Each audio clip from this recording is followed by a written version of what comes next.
অত্যন্ত দুঃখের সহিত জানাইতেছি যে গত 16/4/2025 রোজ বুধবার সকাল 9 ঘটিকায় সিদাই মোহনপুর গোপালনগর এলাকায় দুষ্কৃতিকারী কর্তৃক মসজিদ ভাঙচুর, ইমাম সহ 3 ব্যক্তিকে মারধরের ঘটনার ব্যাপারে ত্রিপুরা রাজ্য ইমাম অর্গানাইজেশনের পক্ষ থেকে নিন্দা ও প্রতিবাদ জানাচ্ছি। প্রিয় রাজ্যবাসী, নিশ্চয়ই আপনারা অবগত আছেন যে সিদাই মোহনপুর বিধানসভা এলাকার গোপালনগর গ্রামে অল্প সংখ্যক মুসলিম সংখ্যালঘু মানুষ বসবাস করেন। গত বুধবার সকাল 9 ঘটিকার সময় এলাকার দুষ্কৃতিকারী কিছু বাড়িঘর এবং মসজিদ ভাঙচুর ও ইমাম সেলিম চৌধুরী সহ কয়েকজনকে মারধর করে। বর্তমান এলাকার মানুষ আতঙ্কে আছেন। আমরা ত্রিপুরা রাজ্য ইমাম অর্গানাইজেশনের পক্ষ থেকে এই ঘটনার তীব্র নিন্দা ও ধিক্কার জানাচ্ছি। রাজ্য সরকারের কাছে দাবি জানাচ্ছি অতি সত্বর এই ব্যাপারে স্থানীয় এই সংখ্যালঘু পরিবারদেরকে নিরাপত্তা দেওয়া সহ মসজিদের ভাঙচুরের মেরামত করা ও আক্রান্ত পরিবারগুলিকে পরিপূর্ণ ক্ষতিপূরণ দেওয়ার ব্যবস্থা করা এবং ভবিষ্যতে ত্রিপুরা রাজ্যের কোথাও যেন এরকম অপ্রীতিকর ঘটনা না ঘটে তার ব্যবস্থা গ্রহণ করা। দুঃখের বিষয়, এই শান্ত ত্রিপুরার পরিবেশকে যারা অশান্ত করার কাজে লিপ্ত তাদের চিহ্নিত করে কঠোর শাস্তির ব্যবস্থা করার দাবি করছি রাজ্য সরকারের নিকট। আবেদন করছি জাতি, ধর্ম, বর্ণ নির্বিশেষে হিন্দু, মুসলিম, পাহাড়ি, বাঙালি সকলের মাঝে যেন শান্তি, সম্প্রীতি ও সংহতি যেন কোনো অবস্থায় বিনষ্ট না হয়, এই ব্যাপারে সর্বদা সতর্ক থাকার আহ্বান করছি। হচ্ছে মসজিদ আক্রান্ত এবং ইমাম সাহেবের হাত ভাঙা হয়েছে।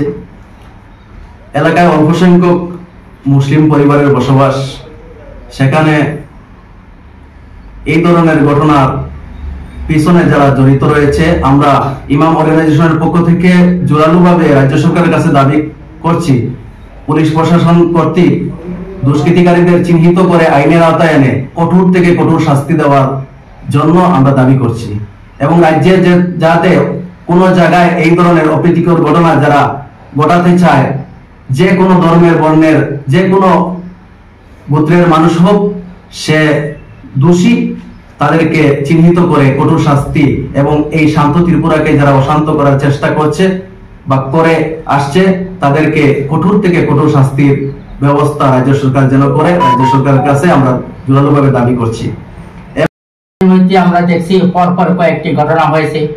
রানীবাজারে একটি ঘটনা হয়েছে, কুমারঘাট হয়েছে, পানিসাগর হয়েছে, ধর্মনগর হয়েছে। আমরা গত 16 তারিখ রোজ বুধবার সিদাই মোহনপুরে একটা ঘটনা হয়েছে, যে ঘটনার মধ্যে আমাদের মসজিদ আক্রান্ত হয়েছে, মসজিদের ইমাম সাহেব আক্রান্ত হয়েছেন, এলাকারও কিছু লোক আক্রান্ত হয়েছেন এবং মসজিদের মাইক ভাঙচুর হয়েছে এবং মসজিদের অনেক কিছু আসবাবপত্র ভাঙচুর হয়েছে। তার জন্য আমরা আজকে এই সাংবাদিক সম্মেলনের মধ্যে আমরা ত্রিপুরা রাজ্যের যাতে শান্তি ফিরিয়ে আসে তার জন্য আমরা শান্তির বার্তা দিতে যাচ্ছি। আমরা ত্রিপুরা রাজ্যের সরকারকে আমরা সেটা আমরা জানানো দিতে চাই যে অঘটন আমাদের সামনে সন্ত্রাসমূলক ঘটনা কার্যকলাপ চলছে, তাকে অতি সত্বর বন্ধ করার জন্য। কারণ আমরা হিন্দু, মুসলিম, পাহাড়ি, বাঙালি সকলে আমরা মিলেমিশে আছি, বুদ্ধ, খ্রিস্টান, জৈন, আমরা সকলে মিলেমিশে আছি, একে অপরের কাজে আমরা সহযোগিতা করি। যেমন আমাদের কুড়ুবাড়ি গ্রাম একটা মসজিদের কিছু জায়গার প্রয়োজন ছিল, তার পাশে একটা জায়গা ছিল মরণচন্দ্র দেবনাথ নামে।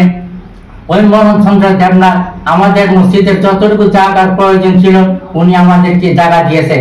আবার আমাদের পশ্চিম পাড়া নমপাড়ার মধ্যে তাদের শ্মশান ঘাটের দাহ করার জন্য জায়গা নেই। আমাদের একজন ভদ্র মুসলিম মহিলা 5 ঘন্টা জায়গা তাদের শ্মশানে দাহ করার জন্য দান করছে। আমাদের যে একটা ভাতৃ মিলন বন্ধন, এই ভাতৃত্ব মিলন বন্ধনকে আজকে একদল সন্ত্রাসবাদী আমাদেরকে মানুষের মধ্যে হিংসা ঘটিয়ে, মানুষের মধ্যে কাটাকাটি, মারামারি, হানাহারি, এই যে মিলন বন্ধনকে সারা রাজ্যের মধ্যে একটা অশান্তি বিরাজ করার জন্য যে একটা প্রয়াস চলছে, অতি সত্বর যাতে রাজ্য সরকার সারা রাজ্যের মধ্যে একটা শান্তি দিয়ে আমাদের মধ্যে মানুষের মিলন বন্ধন সারাজ্যের মধ্যে মিলন বন্ধুত্ব অটুট থাকে, তার জন্য আমরা আজকে সাংবাদিক সম্মেলন আমরা ডেকেছি।